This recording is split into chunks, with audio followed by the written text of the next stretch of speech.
that's coming up. First, a CBS Atlanta exclusive. Some local high school students have taken mean talk to a whole nother level, thanks to a free online app that uses GPS to group conversations where you are at that time.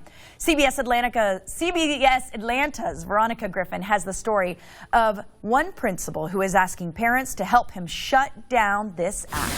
If it hurts you as an adult, it really hurts you as a teenager. Renee Winchester is talking about some of the mean words written by students here at Roswell High School. Right. They're using an app called Yik Yak. Oh my gosh. Let's see who you real fake blank. The principal here says the conversations are verbal abuse. He sent a letter out to parents warning about the hateful words being used by students toward others. Hey everybody, Emory doesn't have this app, so you can say anything about her. As parents, I strongly encourage you to be nosy and see what apps are on your child's phones. Like the principal, Winchester is worried about the harm the mean words can cause. As a parent, I'm really worried about suicide in this area. Winchester's daughter admitted to having the app on her phone. She says she only monitors what people might be saying about her and her friends. None of it sits well with her mother. You're also participating in bullying behavior just by being on there and just by watching what other people are saying. So, very scary situation. I think all parents hear something like that and they are just terrified. I know I have very small children, but once they get into school, I'm getting a little scared. And joining us to talk a little more about this is bullying prevention expert Gabriella Van Ray. We're going to talk about your anti-bullying campaign first.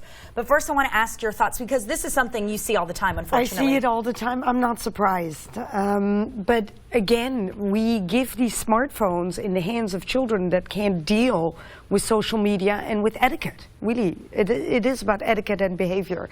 And so I would love for parents to get nosy. And I tell parents all the time, just ask your children to teach you. Right. And take those apps off. And well, not only take them off, but learn to communicate, first of all. I think if we take an app off, let's say that we succeed in taking Yik Yak off, there's another one that's going to pop up. Right. There is a list. I can give you a list of things that I know, but there's so many. Right. And each time that one gets into the media, the kids use it a little bit less and go towards something else. So it's more about how to behave online, I think, than attacking only the app. Right. And I think a big problem is when we were growing up, yeah, maybe we'd get made fun of at school, but then we would go home and it was a safe place. It was over. But now kids come home and they're still being attacked on their phones, on Facebook, on apps. And we don't take the phone away from our children. If my child was still 12 today, I would at night say, can I have your phone? Right. It's finished. It's finished. Time to go to bed and time to stop playing on that device. Well, you're here in Atlanta for a very special reason, because you're traveling around the country, because this issue is very near and dear to your heart. Near and dear to my heart. My slogan is, we as a society have dropped the ball on human kindness. And because it's a ball, and we're in America and we love sports, I decided each assembly to dribble the ball.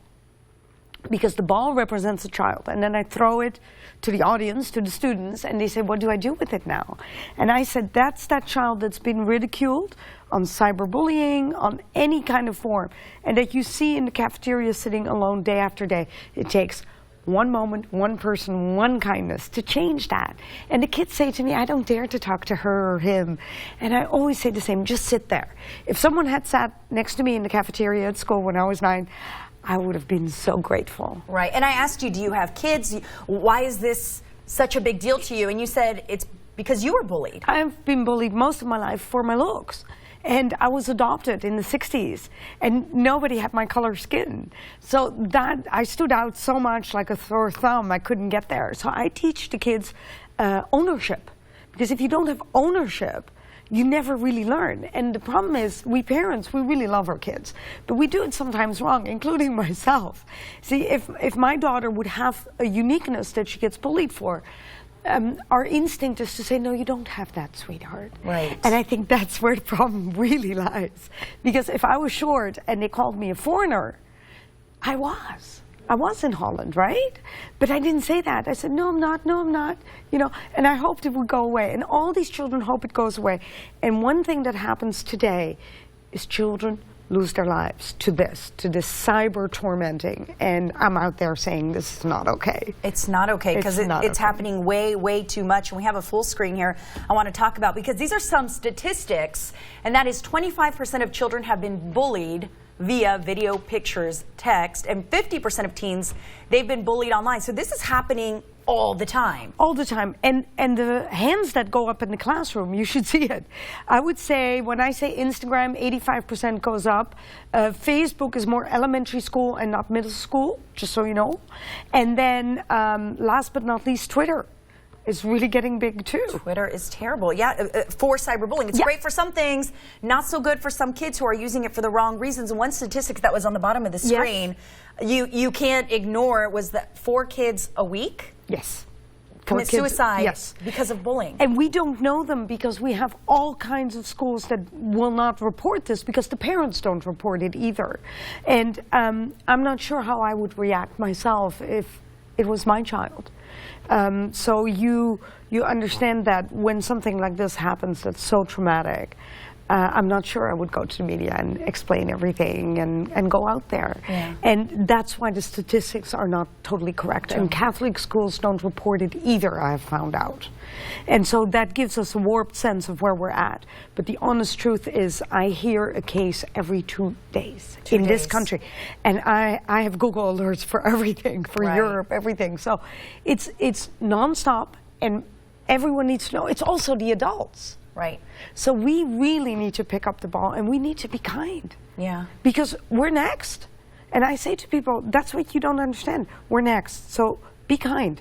Start teaching that. Right. It's so easy. And the kids will mimic what they learn from their parents. So don't make fun of your neighbor. Don't make those snide little comments, because those little ears pick everything up. And there's one more thing that the children see. The children see your Facebook more readily than you see theirs. And so if you say nasty things, they think it's okay. They do it too.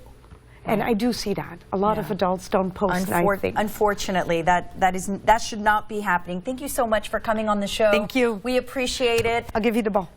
I'm not going to drop it. Want to let everyone know, for more information about Gabriella's anti-bullying campaign or her book, With All My Might, just go to the BMA page of cbsatlanta.com.